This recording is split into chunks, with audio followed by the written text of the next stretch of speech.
Olá pessoal, eu sou o Michael e no vídeo de hoje nós vamos fazer um resumo do e-book e do material complementar da disciplina de número 5 do Mais Saúde com a Gente. Então, bora pro vídeo! Bom, pessoal, antes de iniciar então, aquele recadinho bastante possível, se inscrever no canal e deixar o like, isso vai ajudar bastante. Eu fiz a leitura aqui dos materiais, tá? Então criei um resumo aqui para a gente poder estar se guiando, mas sempre é importante lembrar que você também precisa fazer a leitura desses materiais, né? A gente sabe que muitas vezes eles são longos, né? Por exemplo, o e-book tem mais de 83 páginas, mas é uma leitura de fazer, não tem tantas informações por página, né? É mais tranquilinho. Os material complementar, alguns também são mais grandinhos, né? Tem um artigo científico ali que é uma questão um pouquinho mais didático, né? Mas às vezes pode demorar um pouquinho para entender ele, mas é importante realizar a leitura, apesar de muitas vezes parecer que é impossível pela quantidade de páginas, mas são leituras tranquilas. A gente pode ir fazendo algumas páginas ao longo do dia e vai observando essa questão. Então vamos para a questão propriamente aqui do resumo. Então o e-book ele se chama Compreendendo o Processo Saúde e Doença. Ele aborda os principais conceitos e práticas relacionados à saúde coletiva no contexto do SUS. E aqui estão os principais tópicos, né? Que é processo saúde e doença, o conceito e a questão histórica, né? Ele faz uma definição e evolução histórica desse conceito de questão saúde e doença, e aí ele traz uma explicação ali que alguns anos atrás, a questão doença ela era muito voltada para um fator único. Por exemplo, a pessoa tinha determinado problema de saúde, então só tinha uma explicação para aquele problema de saúde, ela estava hipertensa, então o único problema era a questão, o consumo de sal era problemático, mas não levava em conta outros fatores. A partir do SUS e agora mudanças que ocorreram a partir dos anos 2000 e pouco, se consegue observar um fator total. Essa pessoa é hipertensa, é diabética, não só por causa do consumo da alimentação, mas provavelmente também por causa de um estilo de vida, provavelmente por uma questão de emprego, ou questão socioeconômica, ou questão cultural, ou questão religiosa também. Ele traz modelos explicativos, né, como mágico religioso, biomédico e social, o quanto isso pode estar impactando nessa questão saúde e doença. Como a gente já falou aqui nos outros vídeos, essa questão religiosa, eu tenho uma paciente aqui que ela foi fazer uma cirurgia para uma raspagem da perna, e depois infelizmente ela teve que tirar a perna fora, mas ela era de uma matriz religiosa que são os sabatistas, né, aqueles que descansam ao sábado, né, não fazem nenhum tipo de atividade da sexta-feira do cair do sol até o sábado, quando o sol está se pondo também. Então ela não podia fazer essa questão de bolsa de sangue, uma série de fatores. A cirurgia dela foi sendo adiada por um tempo, porque ela tinha que tomar uma medicação específica para estimular o nosso corpo a produzir mais sangue. Então isso vai influenciar essa questão também de saúde e doença, como a gente observou na aula interativa e na teleaula. Nós temos então a importância da visão integral de saúde, né, que é apenas não olhar um fator, mas olhar o contexto todo, a questão de território onde a pessoa mora, a questão educacional dessa pessoa, a questão do contexto familiar. Então todos esses fatores são importantes. Aí a gente tem a questão de determinantes e condicionantes do processo de saúde e doença, que são fatores sociais, econômicos e ambientais, né, como a gente pode estar observando ali. Aí tem o modelo de Down-Green e Whitehead, né, que é a sua aplicação, como a gente viu na aula interativa anterior, que começa naquela questão mais próxima do indivíduo e depois se expande para uma questão maior, começando então com idade, sexo e outros fatores, depois vai ampliando para uma questão de território, depois amplia para uma questão de políticas públicas e depois uma questão macro, que é o ambiente, tudo que a pessoa pode estar fazendo e passando. A gente tem a questão da promoção da saúde, né, que é uma só saúde, como a gente viu na teleaula, na aula interativa e durante a atividade avaliativa, que é uma integração da saúde humana, animal e ambiental. Às vezes a gente pode estar preocupado com fatores de saúde humana, né? Por exemplo, a pessoa está hipertensa, diabética, só que a gente acaba esquecendo que os animais e o meio ambiente também podem causar adoecimentos em nós, né? E nos animais também. Por exemplo, a gente deve ter, quem tem animalzinho de estimação em casa, tá com as vacinas do gatinho, do cachorrinho em dia, né? Quem tem outro animal de estimação também, né? Aqui em casa a gente tem um cavalo, então precisa estar com a vacinação deles em dias, tem que ter os cuidados todos que tem em relação a eles, né? Como é mais comum as pessoas terem gato e cachorro, cuidar do potinho por causa da questão da dengue, cuidar da questão de pulgas, carrapatos e outros tipos de doença que pode estar afetando os animaizinhos e que pode passar para nós, né? Como aquela questão da própria sarna, né? Muitas vezes o cachorrinho está se coçando demais, né? E aí é a questão de sarna, tem que tratar essa questão, porque ela pode passar a ser sarna humana e é uma dificuldade tremenda para tratar ela, porque as pessoas têm que trocar seguido de roupa, tem que lavar a roupa em água quente, as roupas de cama têm que ser trocadas todos os dias, então acaba que estraga muita coisa que as pessoas têm. Então tem que ter esse cuidado em relação aos animaizinhos. O meio ambiente. Se a gente não cuida do nosso meio ambiente, né, joga lixo no chão, mata ou cria pontos ali onde a gente tem fatores de risco, né, para a nossa saúde ambiental, como questão de produção, colocar casas muito próximas a córregos ou locais onde passam água quando chove e inunda, e aí pode entrar água dentro das casas das pessoas. Tem a questão da urina do rato, que pode causar leptospirose, né? Então todos são esses fatores que acabam impactando essa questão da uma só saúde, né? Que a gente tem que ter ações intersetoriais para melhorar essa qualidade de vida. Por exemplo, essas pessoas não tinham condições de construir em outro lugar, passaram a construir próximo a um córrego aqui da cidade. E aí toda vez que chove, a casa delas é invadida.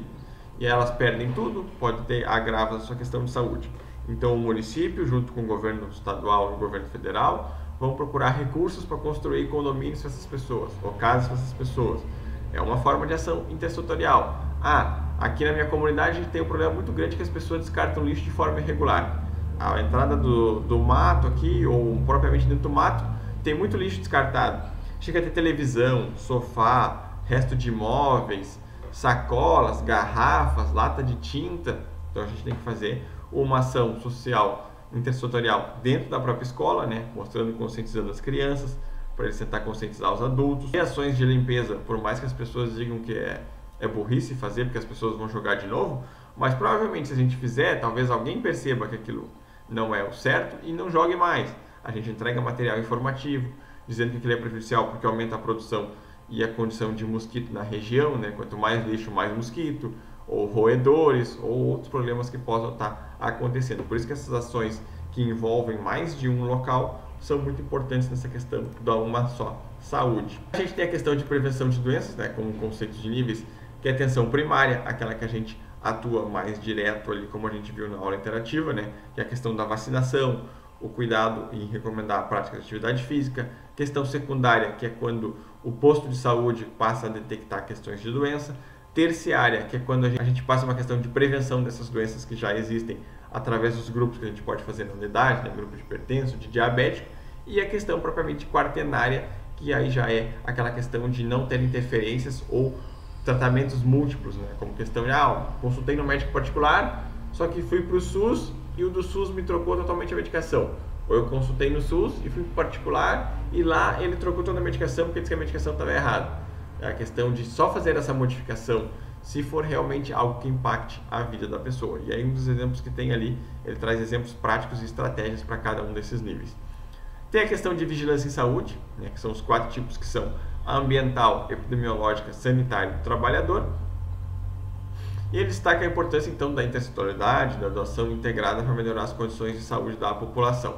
Aí depois a gente tem então o material complementar número 1, né, que é o primeirinho ali que diz questão de vigilância e saúde de populações expostas a agrotóxicos, agroecologia e participação social, que ele vai tratar então questão de vigilância em saúde, né, população exposta ao agrotóxico, e ele vai falar principalmente do quê? Dos impactos do agrotóxico, né, que é o risco à saúde e ao meio ambiente, e a necessidade de alternativas sustentáveis. Por que o agrotóxico é tão prejudicial? São prejudiciais porque elas podem aumentar essa questão de câncer, como a gente viu na aula interativa. O senhorzinho estava passando mal por usar o agrotóxico de uma forma irregular, ele não usava máscara, roupa adequada. Elas podem estar poluindo o lençol freático, né, que é a água que muitas vezes a gente utiliza para beber, ou pessoas que têm cisterna e poço, está utilizando para plantação ou para consumo também. Então isso vai acabar impactando e ele traz que as pessoas têm que ter uma integração com a agroecologia, né? Através de políticas de produção de questão orgânica ou redução do uso de agrotóxicos, né? Então, às vezes existem questões mais naturais para estar espantando e prevenindo a questão. A gente tem que ter então uma questão de participação social, né, envolvimento da comunidade, trabalhadores nessa questão de vigilância. Por exemplo, eu moro numa questão de comunidade rural e um senhorzinho de idade ou um rapaz ou uma mulher estão se queixando de muita dor de cabeça, questão de vômito, desconforto, né? E eles me comentaram, e aí eu posso perguntar, mas isso não tem a ver com a questão da aplicação do agrotóxico? Porque Quem trabalha em zona rural e coisa, ou já foi visitar alguém que trabalha em zona rural, viu que tem umas máquinas que as pessoas mesmo fazem a colocação do veneno, né? Então as pessoas, isso não vai dar nada, eu posso fazer aqui de chinelo de dedo, de bermuda, manga curta e sem máscara. Mas na verdade tudo isso pode impactar a nossa saúde. Porque, por exemplo, imagina que você tem um corte no pé ou na canela, e aí está passando o agrotóxico, quando vem o vento, ele vai naquela direção. Então eu fiz o movimento de borrifar o agrotóxico e ele grudou na minha canela ali, bem na parte que tinha ferida. Querendo ou não, vai adentrar na minha corrente sanguínea, pode me causar algum tipo de problema. Ou eu estou passando o agrotóxico mais no alto, né, numa árvore, alguma coisa, e inalo aquela questão, vai me causar, cai no meu olho, né, uma série de fatores. Então por isso que é importante sempre a utilização de bota, roupas compridas e a questão provavelmente de máscara, ou uma máscara normal, ou aquelas máscaras mais específicas, e óculos, né? Apesar de parecer muito desconfortável, e realmente é, mas é o que é necessário para estar se cuidando. O material complementar de número 2, então, ele vai trabalhar sobre o Programa Nacional de Eliminação de Doenças e Determinantes Sociais, né, que integra esforços para combater enfermidades e desigualdades, e ele tem umas metas até 2030. Então ele foi criado pelo Decreto de Lei 11.493 de 2023, bem recente, né? Ele vai promover a integração intersetorial e federativa, né, para construir essas políticas de cuidado da atenção de saúde. Ele vai tratar como diretrizes principais, então, o enfrentamento da fome e da pobreza, né, que é uma questão que volta e mexe, aumenta e diminui no Brasil, né, depende muito da condição econômica do país. Redução da desigualdade e ampliações de direito, né, proporcionar que as pessoas com menos renda, com menos questão de educação, com menos acesso ao emprego, pelo menos tenham uma renda mínima para que eles possam minimizar essas desigualdades e depois começar a ampliar a sua questão de atuação, né? Por isso que a questão do Bolsa Família bem distribuído, bem cuidado, é importante, porque vai estar ajudando essas famílias a terem uma renda e a partir dali elas possam ter uma condição melhor de saúde. Porque se uma pessoa não tem renda, não tem uma alimentação, não tem uma casa de qualidade, não tem nada, consequentemente ela vai sofrer muito mais. Agora, se ela tem acesso a uma renda, se ela utiliza essa renda de uma forma positiva, consegue nutrir a sua família, a partir dali ela busca uma questão de qualificação, nem que seja terminar seu ensino fundamental, seu ensino médio, depois procura um emprego, e aí isso tudo vai crescendo e melhorando essa condição. E também, claro, a gente tem que ampliar direitos para mais pessoas terem acesso às informações. Incentiva a pesquisa, que é melhorar essa condição em relação à nossa saúde, e principalmente a gente tem que ter um cuidado muito maior com a questão do saneamento básico, né, que a gente sabe que no Brasil ainda é muito precário, a gente tem que melhorar isso urgentemente. Fala sobre a questão de doenças alvos, né, que são a questão de malária, tuberculose, AIDS, hepatites, né, os vermes e entre outros, e estratégias para reforçar a participação que a gente tem que ter no cuidado dessas doenças, né, e quanto elas podem impactar a vida das pessoas. E depois passa a falar sobre estratégias de reforço de articulação de políticas públicas para alcançar essa agenda até 2030. Né? A gente tem agora aí mais 6 aninhos, quase entrando só em mais 5 anos para estar resolvendo. O material complementar de número 3, então, ele apresenta uma discussão ampla e profunda sobre saúde e doença, né? Incluindo a evolução histórica do conceito e práticas assistenciais, né? Os determinantes sociais e econômicos da saúde, a transição epidemiológica. Então, muitas vezes, esses materiais complementares, eles são continuações ou reforços de algumas informações que foram vistos nos materiais anteriores. Por isso que é sempre importante ler primeiro o e-book e depois ir lendo esses materiais complementares. O quarto, então, ele vai falar mais especificamente sobre a saúde e seus determinantes sociais, né, como a gente viu na aula interativa ali, que são as condições de vida, os fatores sociais e saúde da população. E ele traz como os principais pontos, então, condições sociais, condições econômicas, questão cultural influenciam a nossa saúde, né?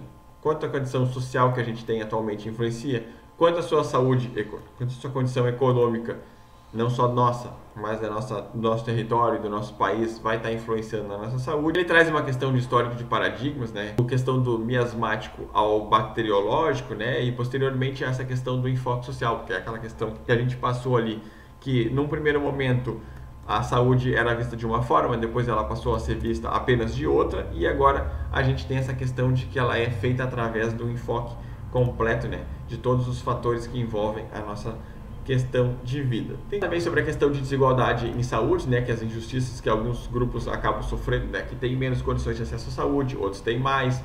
E ele passa a falar, então, depois, finalmente, sobre a questão dos modelos de intervenção, que são aquele que a gente viu na aula interativa, que é a questão do modelinho lá, feito pelo Dawn Green e pelo Whitehead, né? Também do Diderich, né? Então, são aqueles mesmos fatores que a gente pode estar observando lá e já falou aqui também, que é aquela questão de começa num fator menor, como idade, sexo, e depois ele vai expandindo para questões culturais, questão de território e questões maiores em relação a esse fator.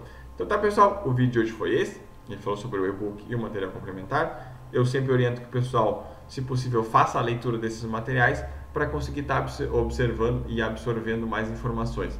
Esses são muitas vezes meio extensos, né? Parece mais cansativo para quem não está acostumado, mas é importante fazer esse acompanhamento para conseguir estar entendendo tudo que a disciplina passou. Eu espero que tenham gostado e até a próxima.